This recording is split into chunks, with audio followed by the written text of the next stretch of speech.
Welcome to the Facilitators Deep Dive Podcast, your podcast on your way to facilitation mastery.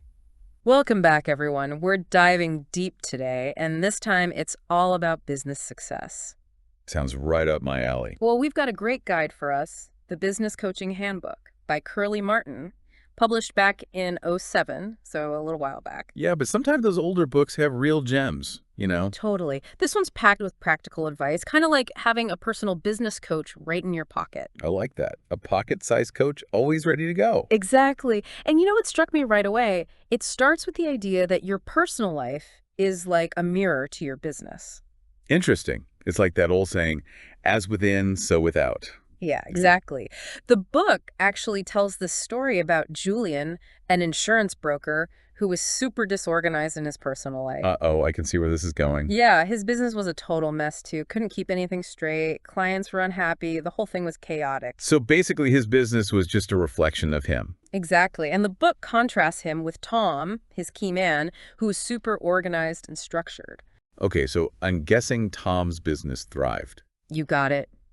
Tom went on to have a really successful business, and the book argues that it's because he approached it with the same structure and organization that he had in his personal life. That's a powerful lesson right there. Yeah. It's not just about being tidy. It's about recognizing how your personal habits, even the little things, can impact your business. Totally. It really makes you think about those areas in your business that might feel a little chaotic. Are they reflecting something going on in your personal life, you know?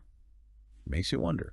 The book also has this pacey activity for self-assessment, which we won't go into detail now, but it's something to think about. Yeah, a little food for thought there. And then there's this question that really got me thinking.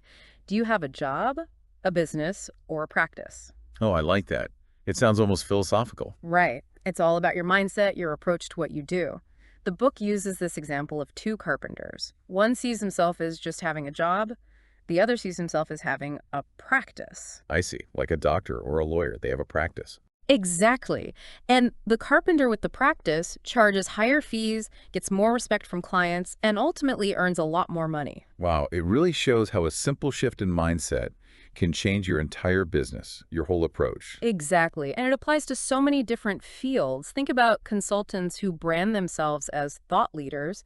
It's not just about the service they provide, it's about the expertise and value they bring. Totally. It's about elevating yourself, showing that you're not just doing a job, but you're offering a unique perspective and expertise.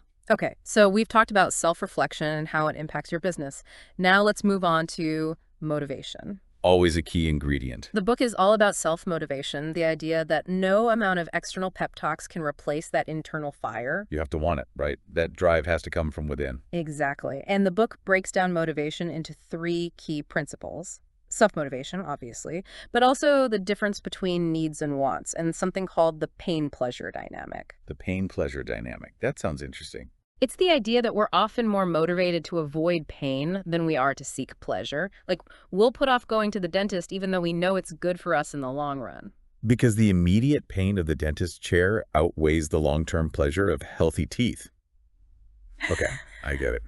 The book has this wild story about Nigel, a soap opera actor whose character gets killed off and ends up in debt. Oh no, that's never good. Right. And the book argues that it's because he was more motivated to avoid the pain of downsizing his lifestyle than he was to seek the pleasure of financial security. Oh wow, so it's about understanding what really drives us, whether it's avoiding pain or seeking pleasure, and then applying that to our goals. Exactly. Like if you can connect your business goals to avoiding a pain point, it might be a more powerful motivator than focusing on just the positive outcome. That's a really interesting way to think about it, framing those goals in a way that truly motivates you. Speaking of goals, the book has a whole section on goal setting, right? Yeah, it introduces this 6-step goals framework. It's all about being super specific with your goals. So instead of just saying, I want a bigger shop, you'd say, I want a 500 square foot shop on Market Street. Yeah, exactly. And it forces you to get clear on what you actually want. What are some of the other steps in the framework? Well, after specificity, it talks about visualization, actually using pictures or even maps to really solidify that goal in your mind. So it's not just about writing it down, it's about creating a visual representation, almost experiencing it. Exactly. And then breaking it down into milestones with deadlines so it feels more manageable. Love those milestones. It's like having mini goals along the way. Definitely helps make the bigger goal less intimidating. Absolutely. And the book also emphasizes the importance of resources, particularly your attitude and drive, as being key to achieving those goals. It's like that Henry Ford quote, whether you think you can or you think you can't, you're right. Your mindset plays a huge role. It really does. And then lastly, rewards.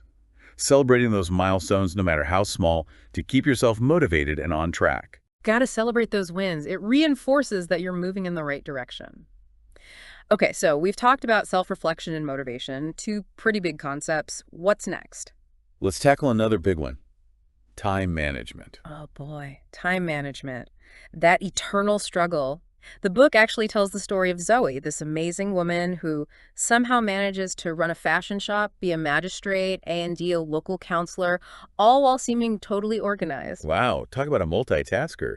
It really shows that we all have the same 24 hours in a day. It's about how we use them. Exactly. And the book emphasizes that time is like a non-refundable resource. Once it's gone, it's gone. No going back. And there's so many things vying for our time, emails, meetings, those endless social media scrolls. The book has this really helpful chart to analyze why we might be wasting time. It gets to the root of those bad habits. So it's not just about listing your time wasters, but actually understanding why you're engaging in them. That's really insightful. And then it offers some techniques like time blocking, running efficient meetings, delegating tasks, and even outsourcing. Those are all super practical strategies that anyone can implement. I've found that time blocking can be a real game changer. I know, right? And then there's this interesting busy signs system for minimizing distractions, which I admit I'm kind of curious about. What is that exactly? It's basically a visual cue, like a sign on your door or your desk, that signals to others that you're in deep focus and shouldn't be interrupted. Oh, I see, like those do not disturb notifications on your phone, but for real life. Exactly. It sets boundaries and protects your time. So we've got mastering our time down. What about reaching the right people? The book tells the story of Colin and Ruth, seaside shop owners who were really struggling. Uh-oh. What were they doing wrong? They were trying to appeal to everyone, elderly knitters, tourists, kids. Their shop was a mishmash. But then they made a big change. They shifted their focus specifically to teenage girls. Interesting. And that worked. Big time. Their sales increased tenfold. It highlights the power of knowing your target customer. If you try to appeal to everyone, you end up appealing to no one. It's like trying to be all things to all people. You dilute your message and your impact. Exactly. The book is big on creating a detailed, typical customer profile. It even has a list of questions to help you define your audience. That sounds super helpful. What kind of questions are we talking about? Well, it starts with the basics: age, gender, income, occupation. But then it goes deeper. What are their hobbies, interests? What media do they consume? Even their values and aspirations. Wow, it's almost like creating a character profile for a novel. Right. But the more you understand your target customer, the better you can tailor your marketing to reach them directly. It's like speaking their language. Exactly. The book also mentions using press releases targeted at specific publications your ideal customer reads and public relations activities that align with their interests. It's about getting in front of them where they already are. And that ties into branding too, right? Making sure your brand resonates with their values. Absolutely. It's all about creating that connection, that sense of recognition. Okay, so we've covered self-awareness, motivation, time management, and reaching the right people. Where do we go from here? Let's talk about the heart of it all, sales. Now we're getting to the good stuff. What's the book's take on sales? It tells the story of Roger, a furniture business owner who hires two salesmen, Tony and George. Okay, I'm already sensing a classic contrast coming up. Yep. Tony is all about genuine enthusiasm, understanding customer needs, building relationships. George, on the other hand, is pushy, uses all the old school sales tactics. And I bet I know who ends up being more successful. You guessed it. Tony excels, while George crashes and burns. It shows that building rapport and understanding the customer's needs is way more effective than just trying to force a sale. Exactly. The book emphasizes that selling should be about guiding the customer towards a decision that benefits both parties, not just closing a deal at any cost. It's about finding that win-win solution, building trust and long-term relationships. Makes sense. No one likes to feel pressured or manipulated into buying something. And this leads to a key concept: qualifying leads. I've heard that term before, but to be honest, I'm not always sure what it means. It's about making sure the people you're trying to sell to are actually interested and able to buy your product or service. So it's like filtering out the tire kickers from the serious buyers. Exactly. Saves you a ton of time and effort in the long run. And the book even suggests using a pre-qualification fee, which is a pretty bold move. It is, but it can be effective.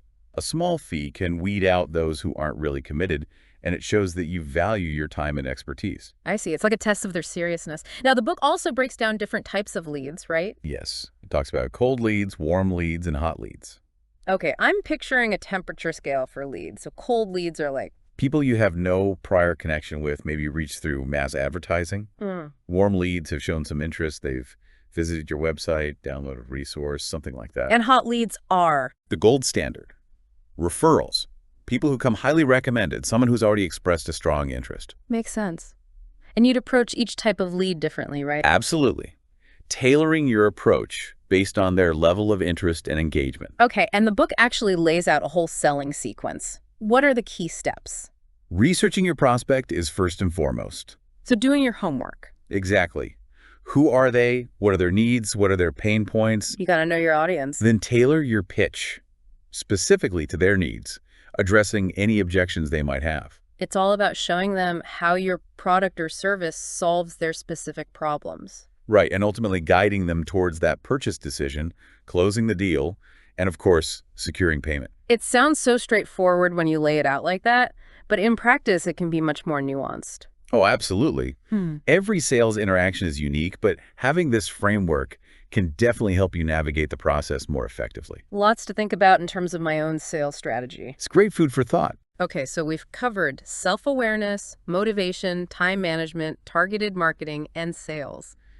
What happens when those inevitable challenges arise? Those curveballs life throws at us. The book has a whole section on challenge resolution, starting with a story about Stan, a pub landlord who faces a ridiculous series of obstacles. Oh no, what happened to Stan? His pub had this old window that was deemed a fire hazard, a health hazard, A&D, a heritage violation, all at the same time. Talk about a triple whammy. So he was basically stuck. It seemed like it, but Stan's story is all about creative problem solving. Instead of giving up, he came up with this clever workaround that satisfied all the requirements. Wow, that's inspiring. It shows how resilient entrepreneurs can be. Absolutely, turning those challenges into opportunities. So how does the book approach challenge resolution in a broader sense? It starts with defining the challenge clearly. What's the problem? What are the symptoms? What are the potential causes? It's like being a detective. You got to understand the root of the issue. Exactly. And then it talks about breaking down the challenge into smaller, more manageable parts, which it calls chunking down. I love that term, chunking down. It makes those big, overwhelming problems seem less daunting. Right. And then the book gives you this set of 7 key questions to ask when you're analyzing a challenge. Oh, like a diagnostic tool. Yeah, exactly. Questions like, what are the symptoms? Are they significant? What are the causes? Where did it originate? Who was involved? When did it happen? And why did it happen? Wow, that's really comprehensive. It covers every angle. Right. And it helps you uncover those hidden insights and develop more effective solutions. It's like having a framework for problem solving. And lastly, the book emphasizes the importance of a resource inventory, basically assessing what you have available to tackle the challenge. That makes sense. Knowing what tools you have in your arsenal before going into battle. Exactly. So you can develop a strategic plan of action. This is really making me think about some of the challenges I'm facing in my own business. Me too. I'm already jotting down notes. Okay, so we've tackled challenge resolution. What's next? Let's move on to smart money management. Yes. The financial side of things, something we can't avoid. The book opens with a story about Alice Harding, a management consultant who discovers a big financial risk in this seemingly successful company. Oh, that doesn't sound good. It turned out the company was unknowingly losing money on every high chair they sold. Ouch. That's a recipe for disaster. Right. And it highlights the importance of really understanding your numbers, even if you're not a financial expert. Knowing your profit margins, your sales value, your cash flow. It's about having that financial awareness, being in tune with the pulse of your business. Exactly. And the book also touches on the concept of OPM, other people's money. I've heard that term before, but refresh my memory. It's basically using external funding like loans or investments to finance your business. Okay, so it's about leveraging other people's resources to grow your business. Sounds risky. It can be. It gives you access to capital that you might not have otherwise, but it comes with its own set of challenges and responsibilities. It's a trade-off. Right. You're essentially taking on debt or giving up equity in your company in exchange for that funding. Exactly.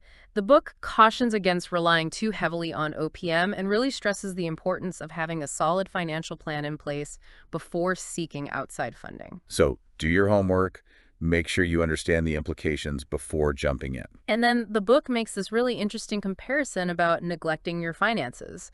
It's like letting coat hangers multiply in a closet. Okay, I can definitely relate to that analogy. Things can pile up quickly if you don't stay on top of them. Right. And the book encourages establishing a system for tracking income and expenses, monitoring cash flow, and making regular financial projections. It's about being proactive with your finances rather than reactive. Exactly. Okay, so we've covered smart money management. What's next? Let's talk about eliminating waste. Not the most glamorous topic, but incredibly important. So true. The book kicks off this section with a story about Julie, who made a costly mistake at a garment factory. What happened? She accidentally printed patterns for 2 left sleeves instead of a left and a right, causing a big production delay. Oh no, and all that wasted fabric. Exactly. The book uses this story to illustrate how waste, even seemingly small mistakes, can have a ripple effect throughout your business. It's like a domino effect. One small error can lead to delays, increased costs, and unhappy customers. Exactly. And the book emphasizes that waste can come in many forms: employee inefficiency, excess inventory, missed opportunities. It's about being mindful of resources in all areas of your business. It's the mindset shift, isn't it? Seeing waste not just as something to throw away, but as a potential area for improvement and cost savings. Totally. And the book actually recommends documenting every single task and analyzing it step by step to pinpoint areas for improvement. Wow, that's going deep. Yeah. But I can see how that level of detail could really help you identify inefficiencies that you might not otherwise notice. So what are some of the categories of waste that the book dives into? Well, it starts with employee waste, which can include things like excessive internet use, personal phone calls, and unnecessary meetings. Those classic time wasters. Right. But it goes beyond that and encourages business owners to understand the root causes of these behaviors. So instead of just cracking down on employees, it's about figuring out why they might be wasting time in the first place. Is it a lack of training? Are the processes inefficient? Are they just not engaged? Exactly. Addressing those underlying issues is key. Now, the book also talks about product waste, which I think can be a big one for businesses dealing with physical goods. Absolutely. This can involve things like excess inventory, spoilage, damage, or even products that just don't sell. Inventory management can be a real nightmare. It can be. The book stresses the importance of accurate forecasting, using inventory management software, and implementing systems to minimize spoilage and damage. It's about having that balance, having enough stock to meet demand, but not so much that you end up with a warehouse full of obsolete products. Right. And then it encourages you to get creative with your waste. Can you repurpose it? Recycle it. So it's not just about minimizing waste, but also finding ways to extract value from what you already have. And then there's opportunity waste, which sounds a bit more abstract. It is. Opportunity waste is all about the potential profits you're missing out on because of missed sales, ineffective marketing, or just plain neglecting those growth opportunities. So it's about being proactive, constantly looking for ways to improve and expand. Exactly. It's about asking yourself questions like, am I tracking my website traffic to see what's working? Am I actively seeking out new partnerships? Am I exploring new markets? Those are some great questions to ask. It's easy to get stuck in a rut and not realize all the opportunities you might be overlooking. And the book actually recommends conducting regular SWOT analyses, which is a great way to get a bird's-eye view of your business. Identify your strengths, weaknesses, opportunities, and threats. I've heard of SWOT analyses, but I haven't actually done one for my business in a while. I need to add that to my to-do list. They're so helpful. It really helps you prioritize your efforts and focus on areas with the most potential for growth. Now, this next section really surprised me. The book even talks about cleaning waste. Ah, yes. Challenging those assumptions about what's a necessary expense. Exactly. It suggests really analyzing your cleaning contracts, seeing if there are ways to reduce frequency, maybe handle some tasks in-house, negotiate better rates. It's about finding those hidden costs and maximizing your resources. It's a great reminder that every area of your business has the potential for improvement. Okay, so after tackling waste, what's next on the agenda? Well, we touched on it a bit earlier, but let's dive deeper into this idea of intellectual money. This is the part about generating revenue from your intellectual property, right? Exactly. The book tells the story of Jeff Secree, the surfer who invented a groundbreaking safety helmet and turned it into a thriving business. Ah, yes. He initially struggled to protect his design, which is a good reminder that your ideas have value and need to be protected. Like we were saying before, it's about understanding the difference between intellectual assets, which are your ideas, and intellectual property rights, which are the legal tools you can use. It's like having a great idea for a book that's the intellectual asset. But the copyright that protects that book, that's the intellectual property right. Okay, that makes sense. So, what are some ways to protect those intellectual assets?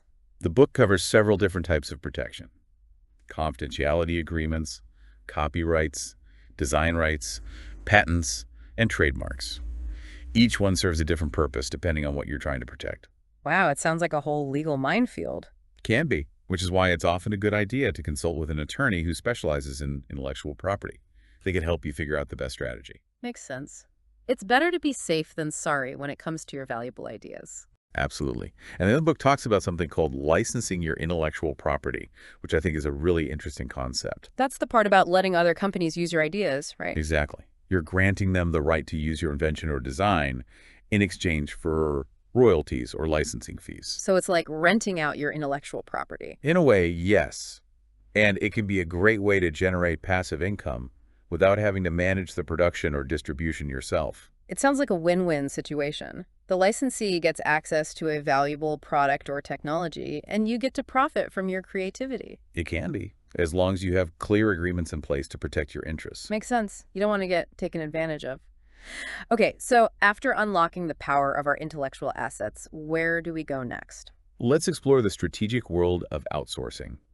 This can be a game changer for businesses looking to streamline their operations, reduce costs, and really focus on their core competencies. Outsourcing is definitely something I've been thinking about more and more as my business grows. But to be honest, I'm a little intimidated by the whole process. I get it. It can feel like a big step to let go of control and hand over tasks to someone else. Yeah. Exactly. And the book actually starts with a story about Susan, who had a really frustrating experience with a cleaning company because of miscommunication and unclear expectations. Ah, yes, the importance of clear communication. You can't just assume that everything's covered. Right. You need to be very specific about your requirements and make sure everyone's on the same page. Exactly.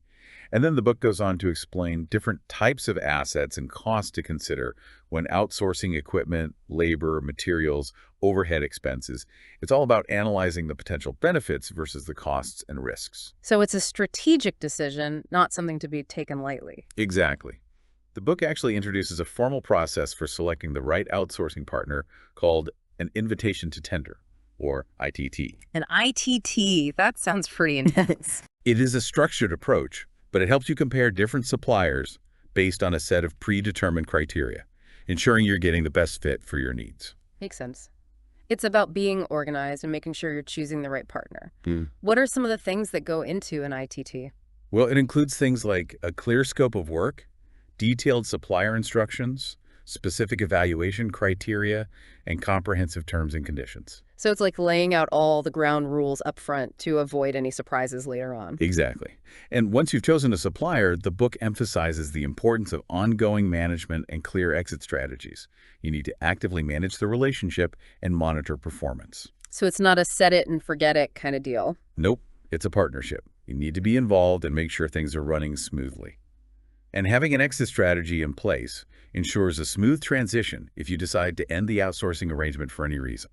This whole conversation about outsourcing has been really eye-opening. It's definitely something I need to think about more strategically. Now, I know we talked about succession planning earlier, but I'd love to hear more about how the book approaches this. I agree. It's something that's often overlooked, especially by entrepreneurs who are just starting out, but it's crucial for the long-term health of your business. The book tells that story about George, the garage owner, who missed out on a great opportunity because he hadn't planned for the future. It's a reminder that life is unpredictable and it's best to be prepared. Exactly. Succession planning isn't just about what happens when you retire. It's about ensuring the continuity of your business, regardless of the circumstances. So if you suddenly get ill or decide to pursue a different passion, you have a plan in place. Exactly. The book stresses the importance of defining your goals for succession planning. Do you want to sell your business outright, pass it on to a family member, bring in new partners. It's about having a vision for the future, even if that future doesn't include you at the helm. Exactly. And then it goes into all the factors that can impact the value of your business. Things like turnover, profit margins, tangible assets, brand value, goodwill. That's all crucial information if you're planning to sell your business. You need to know what it's worth. And the book cautions against those predatory buyers who might try to take advantage. So it's important to have legal counsel, do your due diligence, and protect your interests. Absolutely. And finally, it reminds us that succession planning is an ongoing process, something you revisit and adjust as your business evolves and your personal circumstances change. It's not a one-time thing. It's about staying adaptable and planning for the long term.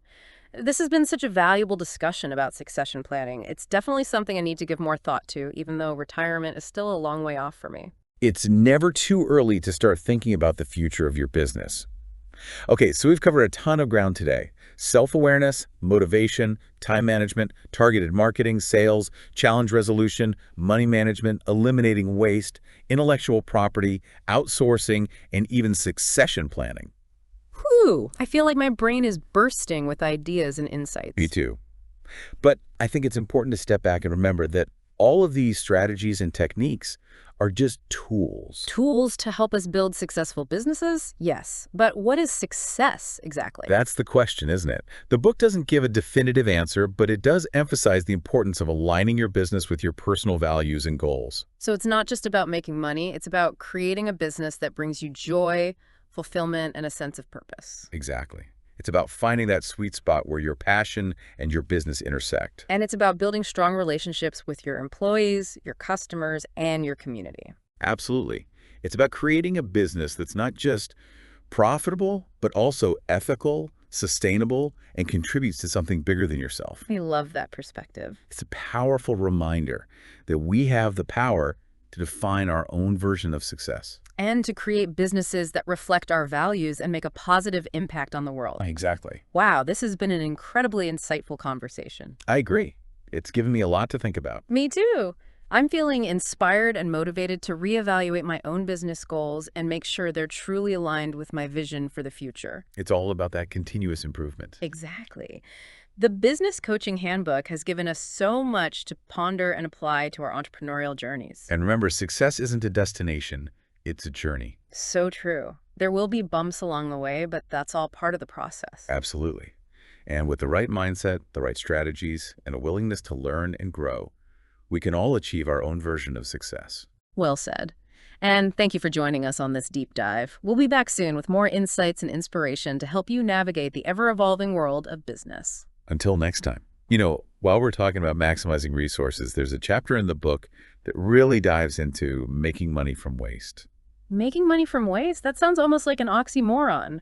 I'm intrigued. Tell me more. Well, the book starts by highlighting how waste can be a silent profit killer. Yeah. You know, just draining your resources without you even realizing it. It uses the story of Julie, remember her, the one who accidentally printed patterns for 2 less sleeves. Oh, right, the garment factory mishap. Poor Julie. Exactly. And that mistake, it wasn't just about the wasted fabric. It was the delay in production, the potential loss of a customer, and the damage to the company's reputation. It's amazing how one seemingly small error can have such a big impact. The book really emphasizes that waste can come in so many forms. Employee inefficiency, excess inventory, missed opportunities, even something as simple as energy consumption. It's like those tiny drips from a leaky faucet individually. They seem insignificant, but over time they can add up to a significant loss. That's exactly it. And the worst part is that it often goes unnoticed until it's too late. So what's the solution? Well, the book recommends taking a really systematic approach to identifying and minimizing waste in every single area of your business. It's not just about being frugal, it's about creating a culture of efficiency, making everyone mindful of how they're using resources. So it's a mindset shift, not just a set of rules. Right. It's about making waste reduction a core value, embedding it into the DNA of your business. The book even suggests documenting every single task, like really breaking it down step by step to analyze where those inefficiencies are. Wow, that's really detailed. But I can see how that kind of granular approach could be really effective. Absolutely. You might uncover hidden waste that you wouldn't even think about otherwise. So where do we start? What are the main areas the book focuses on? Well, it starts with employee waste. You know those classic time wasters. Yeah. Excessive internet use, personal phone calls, unnecessary meetings. All those things that can eat away at productivity. Exactly. But the book encourages you to go beyond just telling employees to work harder. It's about understanding why they might be wasting time in the first place. Right, like, are they lacking proper training? Are the processes inefficient? Are they just not motivated? It's about addressing those root causes, Okay. because that's where you'll see the biggest impact. I remember the book even talks about travel costs as a potential area of waste. What was their advice on that? They suggest creating these expense tables based on typical travel times and distances for different destinations. So you can set realistic budgets and make sure everyone's being fiscally responsible. Exactly. No more inflated expense reports. Now let's move on to product waste. This is a big one, especially for businesses that deal with physical goods, right? Absolutely. Managing inventory effectively is crucial. The book talks about accurately forecasting demand, using inventory management software, minimizing spoilage and damage. All those things that can eat into your profits. Right. And it even encourages you to get creative with your waste. Can you repurpose it? Recycle it? Donate it? So it's about turning that waste into an asset, finding new ways to extract value from it. Yeah, exactly. Now, there's this other kind of waste, opportunity waste, which I find really intriguing. Opportunity waste. What is that exactly? It's all about those potential profits you're missing out on due to missed sales, ineffective marketing campaigns, or neglecting those growth opportunities. So it's not just about minimizing losses, it's about maximizing gains. Exactly. It's about constantly looking for ways to improve, to expand, to reach new markets. That really shifts your perspective. Instead of focusing on what you're doing wrong, you're looking at what you could be doing better. Exactly. The book encourages doing those regular SWOT analyses, identifying your strengths, weaknesses, opportunities, and threats. I know I said I need to do one for my business. It's a great way to get that big picture view. Absolutely. And then there's this section on cleaning waste that really caught my eye. Cleaning waste, I never would have thought of that. Right. The book challenges that assumption that cleaning is just a necessary expense. It suggests analyzing your cleaning contracts, seeing if you're really getting the best value. Like maybe reducing the frequency of cleaning, handling some tasks in-house, or negotiating better rates. Exactly. It's about challenging those assumptions and looking for savings in every corner of your business. Makes you realize how much potential for improvement there is. Absolutely. And it all ties back to that idea of creating a culture of efficiency and waste reduction. So we've tackled waste. What's next on our deep dive agenda? Well, earlier we touched on this concept of intellectual money. It sounds pretty intriguing, so let's explore that a bit further. Okay, intellectual money. It's all about the potential to generate revenue from your intellectual property.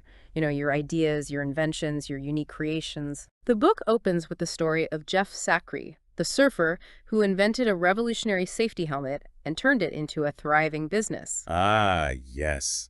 Such an inspiring story. But his journey also highlights how crucial it is to protect your intellectual property. Exactly. And the book really breaks down the difference between intellectual assets, which are basically your knowledge and ideas, and intellectual property rights, which are the legal protections you can use to safeguard those assets. It's like having a secret recipe for a delicious cake that's your intellectual asset. Uh, But the trademark that protects the name and branding of that cake, that's the intellectual property right. that's a great analogy. So what are some of the ways to protect those intellectual assets? The book dives into several different types of protection. Confidentiality agreements, copyrights, design rights, registered designs, patents, and trademarks. Whew, that's a lot to keep track of. It sounds pretty complex. It can be. That's why it's often wise to consult with an attorney who specializes in intellectual property. They can guide you through the process and help you choose the right protection for your needs. It's like having an insurance policy for your ideas. You don't want someone else to profit from your hard work and creativity. Exactly. And then there's this fascinating concept of licensing your intellectual property. I remember that. It's basically allowing other companies to use your ideas, right? Yes, you grant them the right to use your invention or design, and in return, you receive royalties or licensing fees. So you're essentially renting out your intellectual property. In a way, yes. It can be a great way to generate passive income without having to handle the production or distribution yourself. It sounds like a win-win. The licensee gets access to a valuable product or technology, and you get to profit from your creativity. It can be, but it's crucial to have those clear agreements in place to protect your interests. So having a solid contract is a must. Absolutely. You need to define the terms of the licensing agreement, the scope of use, the duration of the license, the royalty rates, all of that. Okay, so we've talked about protecting and even leveraging our intellectual property. What's next? Well, let's shift gears and explore the world of strategic outsourcing. It can be a powerful tool for businesses, but it can also be a bit intimidating. I agree. Outsourcing can seem like a big step. Where do we even begin? Well, the book starts by emphasizing that you need to be very clear about what you want to outsource and why. Remember the story of Susan and the cleaning company? Oh, right, where she assumed certain services were included, but they weren't in the contract. Exactly. It's a classic case of miscommunication and unclear expectations. Yes. You can't just assume anything when it comes to outsourcing. A clear communication is key. Absolutely. And the book goes on to explain different types of assets and costs to consider: equipment, labor, materials, overhead expenses. It's all about carefully analyzing those potential benefits versus the costs and risks involved. So it's not just about saving money, it's a strategic decision that needs to be made thoughtfully. Exactly. And then the book introduces this formal process for selecting the right outsourcing partner called an invitation to tender, or ITT. That sounds very formal. It is, but it helps ensure you're making the right choice.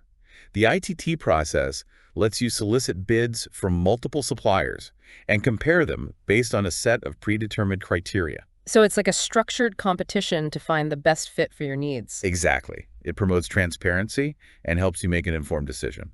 Okay, so what goes into an effective ITT document? Well, according to the book, you need a clear scope of work, detailed instructions for suppliers, specific evaluation criteria, and comprehensive terms and conditions. So it's like laying out all the ground rules up front. Exactly. It helps avoid any misunderstandings or surprises down the line. Now, once you've chosen your outsourcing partner, what then? The book stresses the importance of ongoing management and having clear exit strategies outlined in your contracts. So it's not just about signing the contract and hoping for the best. Not at all. It's about building a strong working relationship with your outsourcing partner, setting clear expectations, monitoring performance, and addressing any issues that arise. It sounds like a true partnership. It should be. And having that exit strategy in place ensures a smooth transition if, for any reason, you decide to end the arrangement. This has been such a valuable discussion about outsourcing. I'm definitely feeling more confident about exploring this option for my business. Me too. I think the key takeaway is that it can be an incredibly powerful tool for growth, but it needs to be approached strategically and with a lot of planning. Well said. Now, we talked about succession planning earlier, but I'd love to circle back to that for a bit. It feels like such a crucial, yet often overlooked aspect of running a business. I agree. It's easy to get caught up in the day-to-day and not think about the long-term future of your business, but it's essential. The book told that story about George, the garage owner, who missed out on a big opportunity because he hadn't planned ahead. It's a reminder that we need to be prepared for the unexpected. Absolutely. And succession planning isn't just about what happens when you retire. It's about ensuring the continuity of your business, no matter what life throws your way. What if you get sick or decide to pursue a different passion? What happens to the business then? Those are great questions. And the book stresses the importance of defining your goals for succession planning. Do you want to sell the business outright, pass it on to family, bring in new partners, or simply wind things down? So it's about having that long-term vision, even if you don't know exactly what the future holds. Right. And once you have those goals in mind, you can explore different options and start putting a plan together. The book also dives into the factors that can impact the value of your business. Things like turnover, profit margins, tangible assets, brand value, goodwill. Yes, exactly. Understanding those factors is crucial, especially if you're thinking about selling your business eventually. Makes sense. You want to make sure you're getting a fair price for all your hard work. Absolutely. And the book cautions against predatory buyers who might try to take advantage of business owners who are eager to sell. So again, having legal counsel and doing your due diligence is so important. Absolutely. Never go into these things blindly. And lastly, the book emphasizes that succession planning is an ongoing process. It's not a one-time thing. It's about being adaptable and reviewing your plan as your business and your personal circumstances change. Exactly. It's about creating a roadmap for the future of your business, ensuring its continued success, and leaving behind a lasting legacy. This conversation has been so valuable. I'm definitely going to start thinking more seriously about my succession plan, even though retirement is still a long way off. It's never too early to start planning for the future of your business. Okay, so we've covered so much ground today. Self-awareness, motivation, time management, targeted marketing, sales, challenge resolution, money management, eliminating waste, intellectual property, outsourcing, and succession planning. What a whirlwind. My head is spinning with all these great ideas. It's amazing how much valuable information is packed into the Business Coaching Handbook. I know, right? It's like a treasure trove of practical advice and inspiration for entrepreneurs. I'm curious, though, what do you think is the single most important factor in achieving lasting business success? Wow, that's a tough question.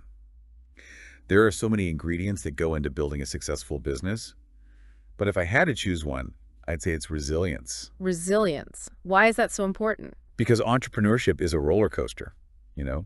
There are going to be ups and downs, unexpected challenges, and moments where you just want to throw in the towel. It's not for the faint of heart.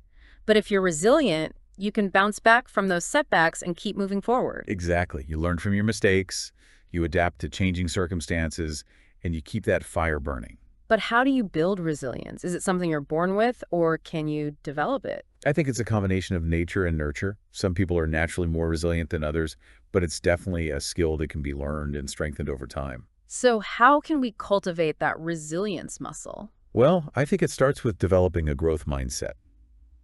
Embracing challenges as opportunities for learning and growth rather than seeing them as failures. So it's about reframing your perspective, seeing setbacks as stepping stones. Exactly. And surrounding yourself with a supportive network, mentors, colleagues, friends, and family who can offer encouragement and guidance. Having that support system is so important. It can make all the difference in the world. Absolutely. And don't forget to take care of yourself. You can't pour from an empty cup. Make sure you're getting enough sleep, eating healthy foods, exercising, and doing things you enjoy. It's easy to neglect our own well-being when we're caught up in the hustle and bustle of business, but it's so crucial. Totally. And finally, I think it's important to find ways to give back. Ah, yes, we were just talking about that. It's so rewarding to use your business as a platform to make a positive impact. It really is. Whether it's donating to a local charity, volunteering your time, supporting a cause you believe in, or creating a corporate giving program, there are so many ways to give back. It's about using your success to make a difference in the world. Exactly. And you know what? It often comes back to you tenfold. It's like that saying, what goes around comes around. Exactly. So as you continue building your business, don't forget to incorporate those elements of giving back. It will make your journey even more rewarding. This has been such an insightful conversation. I'm walking away with so many great ideas. What are your final thoughts on the Business Coaching Handbook? I think it's a fantastic resource for entrepreneurs at any stage. It covers a wide range of topics, it's full of practical advice, and it's written in a way that's both engaging and inspiring. I totally agree. It's a book that I know I'll be revisiting again and again. Me too. Okay, so before I move on, there's one more thing I wanted to touch on that's not explicitly covered in the book, but it's something I think is really important, especially in today's world. I'm all ears. What's on your mind? Well, we've talked about the importance of aligning your business with your values, but I think it's also crucial to consider the impact your business has on the world around you. Absolutely. Our businesses don't exist in a vacuum. They're part of a larger ecosystem. Exactly. And I think more and more entrepreneurs are becoming aware of this and are looking for ways to make their businesses more sustainable and socially responsible. It's not just about profits anymore. It's about purpose. It's about making a positive contribution to society and the environment. So how can businesses go about doing that? Well, there's so many ways. You can reduce your environmental impact by minimizing waste, using sustainable materials, conserving energy. What about supporting ethical sourcing? Absolutely. Make sure your suppliers are treating their workers fairly and using environmentally responsible practices. And don't forget about giving back to your community. Right. Whether it's donating to local charities, volunteering your time, or supporting local initiatives, there are so many ways to get involved. And don't underestimate the power of small changes. They can really add up. I love that. You don't have to do everything at once, just start somewhere. Exactly. And the best part is that doing good is often good for business too. Consumers are becoming more and more conscious of the social and environmental impact of their purchases. So it's a win-win. You're making a difference in the world, and you're attracting customers who share your values. It's about creating a business that you can be proud of, one that leaves a positive legacy. I think that's a beautiful way to put it. This whole conversation about sustainability and social responsibility has been so inspiring. It's given me a lot to think about. Me too. It's a reminder that we all have the power to make a difference, even through our businesses. Now, speaking of making a difference, I think it's time to shift gears and talk about something that's often overlooked, but is absolutely crucial for long-term business success: building a strong company culture. Ah, yes, company culture. It's the heart and soul of any organization. It's what shapes the values, the beliefs, and the way people interact and work together. It's like the invisible glue that holds everything together. Exactly. A strong company culture can attract and retain top talent, boost morale and productivity, and really enhance your brand reputation. But how do you build a strong company culture? Where do you even begin? Well, I think it starts with defining your core values. What are those fundamental principles that guide your decisions and actions? What do you stand for as a company? It's about being clear about your mission and your vision, not just for the business itself, but for the kind of workplace you want to create. Exactly. And these values need to be more than just words on a wall. They need to be reflected in everything you do, from the way you treat your employees to the way you interact with your customers. It's about walking the talk. Exactly. Yeah. Your actions speak louder than words. If there's a disconnect between your stated values and your actual behavior, people will notice and it will erode trust. So it's about creating a culture of authenticity and integrity. Absolutely. And once you've defined your core values, you need to create an environment that supports and reinforces those values. So how do you actually do that? What are some practical steps? Well, I think it starts with hiring the right people. Look for candidates who not only have the skills and experience you need, but who also share your values and fit well with your company culture. So it's not just about filling a position, it's about finding people who are a good match for your overall mission and vision. Right. And once you've hired those amazing people, you need to invest in their development and create opportunities for them to grow and thrive. This could involve providing training, offering mentorship, and creating a culture of feedback and recognition. Exactly. It's about showing your employees that you value them, that you care about their development, and that you're invested in their success.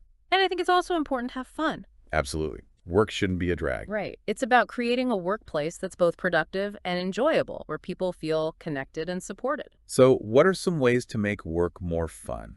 I think it starts with creating a positive and supportive environment, encourage open communication, celebrate those successes, and provide opportunities for team building. Those are great ideas. And don't be afraid to be flexible and accommodating to the needs of your employees. Like offering flexible work arrangements, providing generous benefits, and creating a culture that supports work-life balance.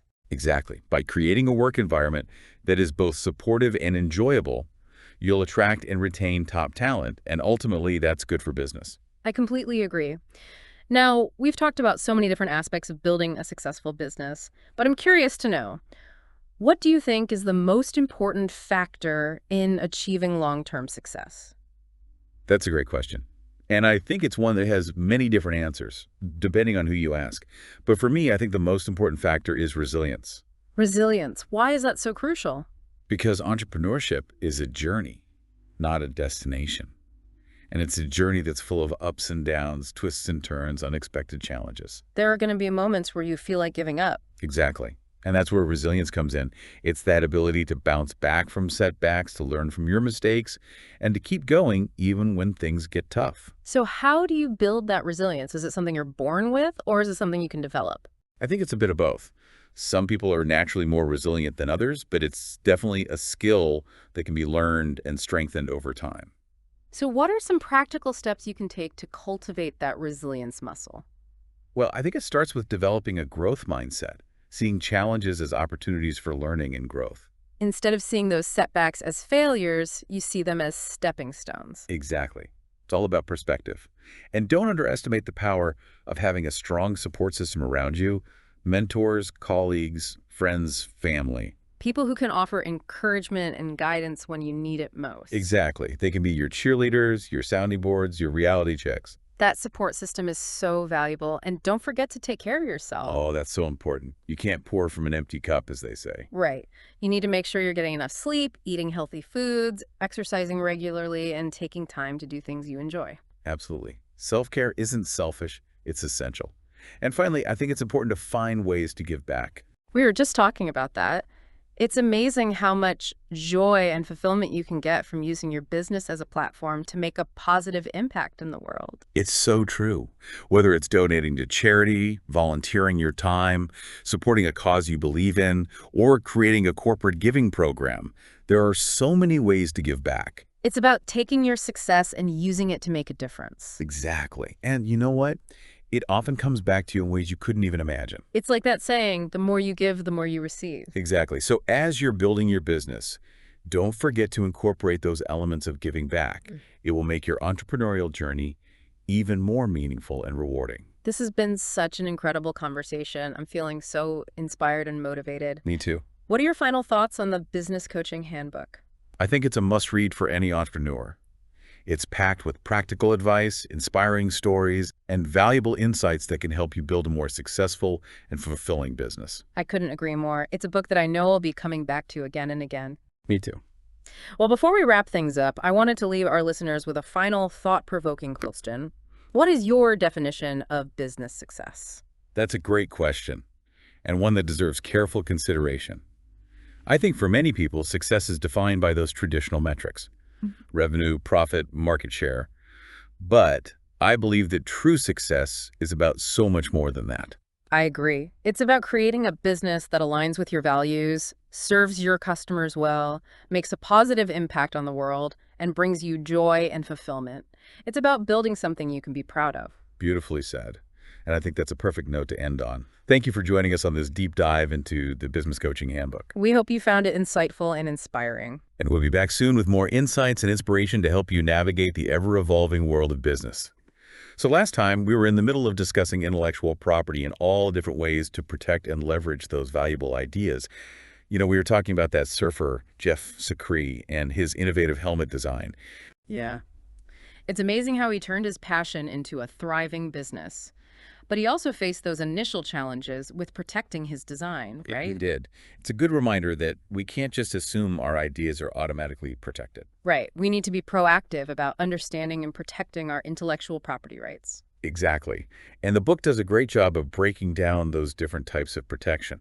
Remember, confidentiality agreements, copyrights, design rights, registered designs, patents, and trademarks. It can feel a little overwhelming. It really can. Like, how do you know which one is right for you? Well, that's where seeking legal advice can be super helpful. An attorney who specializes in intellectual property can guide you through the process and help you choose the best strategy. It's like having an insurance policy for your ideas. Exactly. You've worked hard to develop those unique creations. You don't want someone else to just come along and copy them.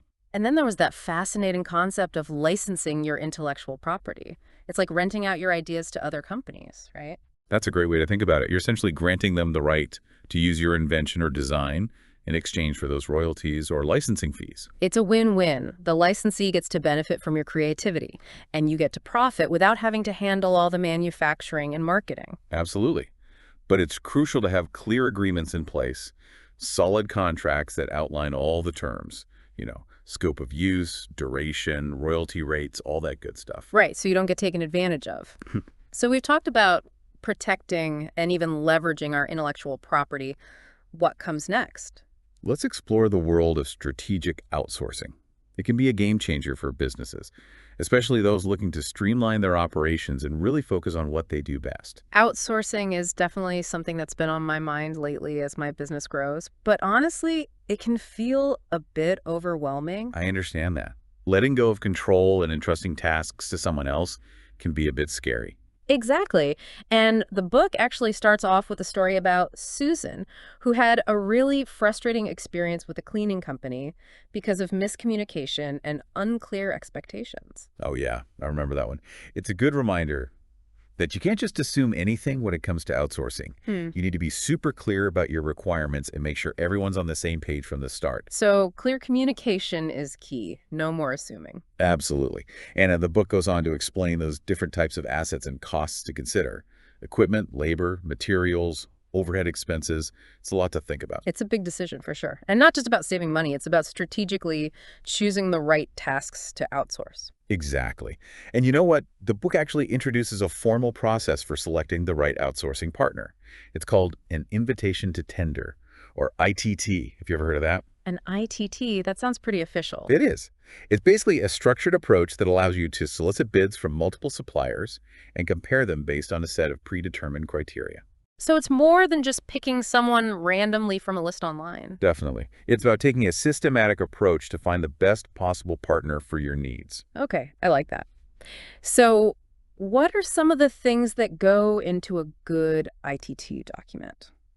According to the book, you need a clear scope of work, detailed supplier instructions, specific evaluation criteria, and comprehensive terms and conditions. It's about laying out the ground rules from the get-go. No room for ambiguity. Exactly. And then, once you've selected your partner, the book emphasizes those ongoing management pieces, clear communication, monitoring their performance, addressing any issues as they come up. So it's an active relationship, not a hands-off approach. Right. You need to be involved to make sure things are running smoothly and meeting your expectations. And of course, having a clear exit strategy outlined in the contract is important too. Just in case things don't work out. Good to have a plan B. Exactly. Outsourcing can be an incredibly valuable tool for growth, but you need to approach it thoughtfully and with a clear plan. This whole conversation has been so eye-opening. It's made me realize that I need to be more strategic about how I approach outsourcing. I've got some homework to do. Me too. I'm feeling inspired to take a closer look at some areas of my business where outsourcing might make sense. Okay, so before we wrap up our deep dive into the business coaching handbook, I wanted to circle back to this idea of succession planning one last time. It's something that's often overlooked, but it's so crucial. I completely agree. It's easy to get caught up in the day-to-day operations of your business and not think about the long term. But having a succession plan in place can really make a difference.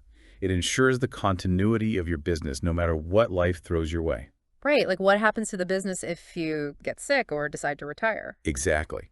And the book stresses the importance of defining your goals for succession planning. Do you want to sell the business, pass it on to a family member, bring in a new partner? It's about having that vision for the future. I think for a lot of entrepreneurs, it's hard to imagine a future where they're not running the business. It can be. It's your baby, right? But that's why it's so important to have a plan. And, once you've defined those goals, you can start exploring different options and putting that plan in place. Makes sense. And the book also dives into those factors that impact the value of your business, right? Yes, things like turnover, profit margins, tangible assets, brand value, and goodwill. Understanding all of that is crucial, especially if you're thinking about selling eventually. Okay, so knowing your numbers is important. Absolutely. And of course, the book cautions against those predatory buyers who might try to take advantage of people who are eager to sell. It's like that old saying, buyer beware. Exactly. So it's crucial to do your due diligence, have legal counsel, and protect your interests. And finally, I love that the book emphasizes that succession planning is not a one-time thing. It's an ongoing process. It's about being adaptable and flexible, adjusting your plan as your business evolves and your personal circumstances change. It's a journey, just like entrepreneurship itself. Wow, this has been an incredible deep dive. I'm feeling so inspired and motivated. The Business Coaching Handbook has given us so much to think about and apply to our own businesses. I agree. It's packed with practical advice, inspiring stories, and those valuable insights that can help us create more successful and fulfilling businesses. And one thing that really resonated with me was the emphasis on the human element of business. It's so easy to get caught up in those numbers and strategies, but at the end of the day, business is all about people. That's so true. It's about building relationships, fostering trust, and creating a positive environment for your employees, your customers, your community. It's about connection. And that, I think, is what ultimately leads to true and lasting success. Couldn't agree more. And I love that final message in the book, defining your own measure of success. It's not just about the financial bottom line. It's about creating a business that aligns with your values, brings you joy, and makes a positive impact on the world. It's such a powerful reminder that we have the power to shape our own definition of success. We can create businesses that reflect our passions and make a difference. So, as we wrap up this deep dive, what are your final thoughts for our listeners? I'd say embrace the journey. Entrepreneurship is full of challenges, but it's also incredibly rewarding. Surround yourself with a supportive community, never stop learning and growing, and always remember to celebrate those wins along the way. Beautifully said. And thank you for joining us on this deep dive. It's been a pleasure exploring these ideas with you. Likewise, I always enjoy these conversations. And to all our listeners out there, we hope you found this deep dive insightful and inspiring. Remember, you have the power to create a business that you're truly proud of, one that reflects your values and makes a positive impact on the world. Keep learning, keep growing, and keep chasing those dreams. We'll be back soon with more deep dives and inspiring conversations. Until then, happy entrepreneuring. See you next time on the Facilitators Deep Dive Podcast, your podcast on your way to facilitation mastery. Until next time. See you then.